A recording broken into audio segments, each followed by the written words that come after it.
ਪੁਰਾਣੀਆਂ ਗੱਲਾਂ, ਪੁਰਾਣੇ ਫਿਰਕੇ, पुराने बुजुर्ग, वो साढ़े तो क्लिप आ गए नहीं होते, हमारे तो क्लिप आ चुके हैं, सब का सब ये झूठ है। ये नासबियों ने फैलाया कि जी हज़रत अली का बेटा है मोहम्मद इब्न हनफिया। ये आपको पता है ना, सैयदा फ़ातिमा की वफ़ात के बाद हज़रत अली ने एक हनफिया नामी औरत से शादी की थी, उससे एक बेटा पैदा हुआ था, मोहम्मद इब्न हनफिया उसे कहा जाता है।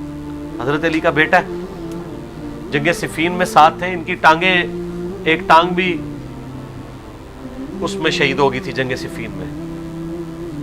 तो जंगे सिफ़ीन तक तो वो मीर शाम के खिलाफ थे, बाद में वो उनके हामी कहाँ से हो सकते थे उसकी औलाद के। जो मीर शाम को नहीं मान रहे हैं, उसकी औलाद को कहाँ से उन्होंने मानना था।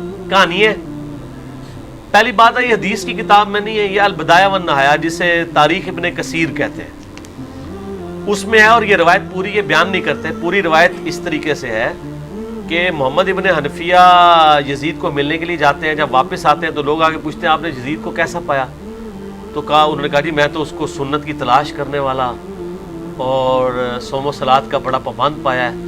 यानी वो लोग जिनके बाउजदाद ने सुन्नतें बदली हैं। सबसे बड़ी सुन्नत तो ये बदली ना कि अपने बच्चे को जानशीन बना दिया। सही हदीस है, किताबुल अवाइल इमाम इब्न अबी आसिम की किताब में सिलसिला हदीस सहीह में अलबानी ने डाली है कि मेरी उम्मत का पहला शख्स जो मेरी सुन्नत को बदलेगा वो बने उमैया से होगा। और इसके अंडर शेख अलबानी साहब ने ना इंजीनियर साहब का एक वीडियो क्लिप देख के नीचे लिख दिया, कि वैसे जोक के तौर पे कह रहा हूँ, मेरे से पहले लिखा है उन्होंने, कि इससे मुराद वो शख्स हो सकता है जिसने हुकूमत को, खिलाफत को मलूकियत में बदल दिया, यानी उसको अपने ख़ानदान में ट्रांसफ़र किया, यानी मीर शाम नाम लिए बगैर।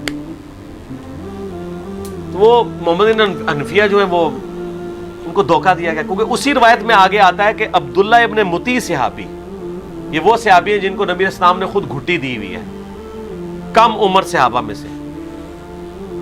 वो जब वापस आए हैं यजीद को मिलके, वो कहते हैं करीब आसमान से पत्थर बरस पड़े, जो कुछ मैंने यजीद के करतूत देखे हैं, तो इसकी बैत तोड़ दी जाए। तो पूरी रवायत क्यों नहीं बयान करते?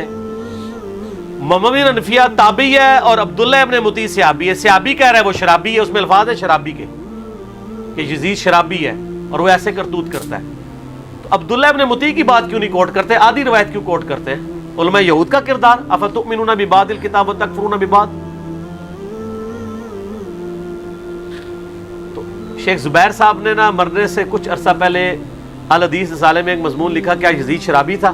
और ये रवायत लिख के उन्होंने कहा कि भाई यजीद शराबी नहीं था, ये पूरी रवायत से ही जान छुड़ाएं, क्योंकि अगर मोहम्मद इब्न हनफिया को कोट करेंगे तो फिर अब्दुल्ला इब्न मुती को भी उसी सनद पे मानना पड़ेगा कि वो वाकई शराबी था। तो उन्होंने कहा ये रवायत ही सही नहीं है, ये बेसनद रवायत है। इब्न कसीर से लेके मोहम्मद इब्न हनफिया तक कोई सनद उन्होंने बयान नहीं की है, सुनी सुनाई रवायत चल रही है और आधी रवायत।